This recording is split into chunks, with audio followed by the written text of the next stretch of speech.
Now, from WYDC TV, this is Big Fox News at 10.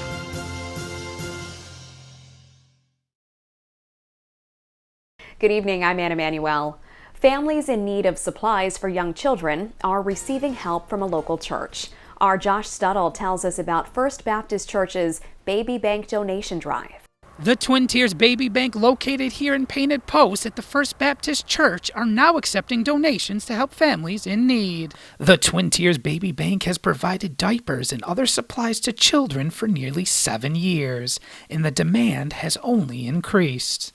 We are operating right now at a rate of about 10,000 diapers every month to roughly 120 or 25 families and roughly 240 to 50 kids. The need for diapers affects 1 in 2 children, and donations are accepted on a daily basis. But we give a 1-week supply of diapers up to once a month, and we add the diaper wipes and a little container of A&D ointment. The Twin Tiers Baby Bank also accepts donations of gently used items. Information can be found on their Facebook page. Josh Studle, Big Fox News, Painted Post. Elmira College hosting a student health fair on campus today. Our Sonia Ellison stopped by to learn about the resources being made available to students in the Southern Tier. The Elmira College Health Fair offered everything from free blood pressure checks to domestic violence and mental health awareness. Elmira College holds the annual health fair every fall as a way to teach students about the health options and local resources available, all while promoting a sense of community. I came here to learn more about my health and the health of others. The goal of health fair organizer Rachel McAvoy is to make students feel comfortable. Yeah, so I think making them aware of their different health options, getting rid of stigma for certain health issues, bringing it out into the open, out here where they can see and, they feel welcome and approachable, be able to openly approach the different organizations that we offer, especially in the area.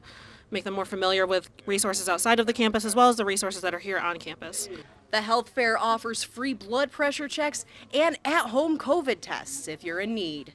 Students also had a chance to take part in some outdoor yoga on the campus lawn as a fun way to manage stress. For me, personally, I like to take care of other people more than myself, but it's also very helpful for just to consider lifestyle changes you might have to take. Students who showed up for the health fair said that the event helped to better inform them. I got to meet some new people and get some new connections.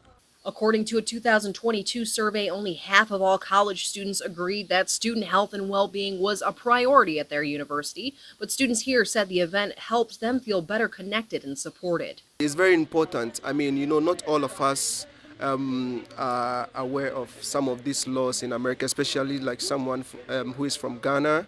I don't really know some of the things or supports that are available for me as a person. Elmira College promised to continue holding its annual health fair to educate students on their health while providing the connections and support necessary to live a healthier lifestyle.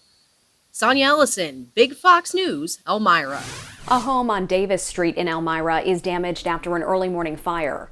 Firefighters report 3 people and several pets, including some puppies, were trapped inside for a while. The fire was contained in the kitchen, but the outside of the home suffered damage. Crews were able to help the animals and people get out of the home in Elmira safely, and there are no reports of injuries. Elmira City Schools highlighting its use of virtual reality headsets in the classroom. The district sharing these photos of students at Elmira High School using the headsets in a child development and family studies class. The school says the headsets allow for an immersive approach to teaching that raises students' interest levels and offers engaging lesson plans. Turning now to our continuing coverage of the war in the Middle East. President Biden visits Israel after a potential full-scale ground invasion of Gaza by Israeli forces. It comes just 1 day after a rocket struck a hospital in Gaza. Madeline Rivera has more. 1 day after a rocket strike at a crowded hospital in Gaza, President Biden says Israel is not responsible. As long as the United States stands, and we will stand forever, we'll not let you ever be alone. President Biden is pledging America's full support as Israeli forces gear up for the next phase of this war. Mr. President, the road to victory will be long and hard. The president meeting with Prime Minister Benjamin Netanyahu and his war cabinet on Wednesday to learn more about their plan. and pressed for aid to be sent into Gaza. Israel will do everything it can to keep civilians out of harm's way. We have asked them and will continue to ask them to move to safer areas. The second half of Biden's trip, a stop in Jordan, was canceled after a rocket struck a hospital in Gaza on Tuesday. Israel said it was the work of the militant group Islamic Jihad, which is trying to blame Israeli forces. Biden saying it appears Israel did not launch that strike. And based on what I've seen, it appears as though it was done by the other team, not you. But there's a lot of people out there not sure. The incident is prompting protests across the Middle East and renewing fears that other Iranian-backed militant groups could jump into the conflict, something Israeli forces say would not be a surprise. They are concerned about their investment. They've invested millions and millions of dollars into Hamas, arming Hamas and guiding Hamas over the years. During his trip to Israel, President Biden also met with first responders and families of those being held hostage by Hamas. In Jerusalem, Mallory Rivera, Fox News. The violence in the Middle East has caused the Corning Museum of Glass to postpone a seminar. The 61st annual seminar on glass was scheduled to be held tomorrow and Friday. It was supposed to focus on an archaeological site in Israel. The Corning Museum of Glass indicated it's postponing the event out of respect for the devastating loss of life in Israel and Gaza. Anyone with tickets for the seminar will be notified when it's rescheduled. College athletes won the debate over whether they should be compensated for their fame. But as Rebecca Castor reports, some think this new era has gotten out of hand and they want Congress to step in. College athletes are winning big when it comes to NIL deals, some earning thousands, others millions off their name, image, and likeness. But with a myriad of conflicting state laws, the new era is being described as a Wild West environment, and some lawmakers want to step in. This thing is going to be an absolute mess, and you're going to destroy college athletics as we know it. At a Senate hearing Tuesday, college sports leaders once again urged Congress to pass a federal law regulating how athletes are compensated.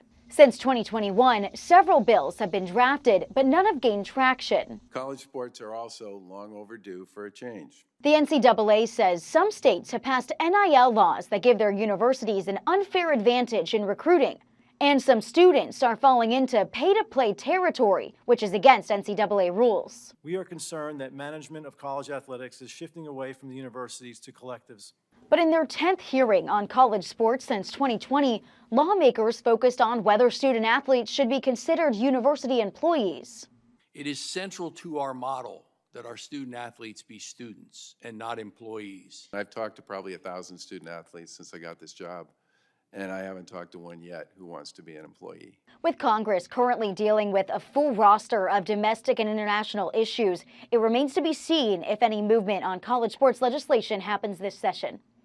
In Washington, Rebecca Castor, Fox News. Your complete forecast is next. Here's your local stock market update from Big Fox.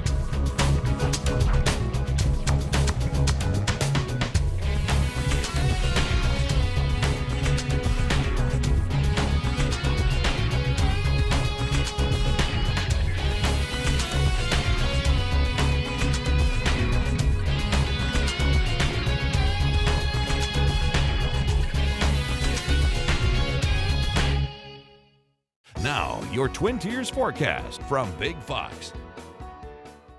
Good evening and happy Wednesday. We're halfway through the work week and we have been seeing some dynamic changes that will continue to stay dynamic. Now, we worked out of some rain, heavier rain showers and some cooler temperatures from Saturday, and we were drying out, still bringing some hit or miss rain showers, but bringing temperatures at least back to more of a seasonable trend. And we are still on that climb as we even keep some mild conditions here through the overnight underneath some partly cloudy skies, a low 40 degrees with that southerly wind that is going to stay intact at least through about Friday into Saturday, which is going to bring us at least a beautiful Thursday, as Thursday is expected to hold to drier weather.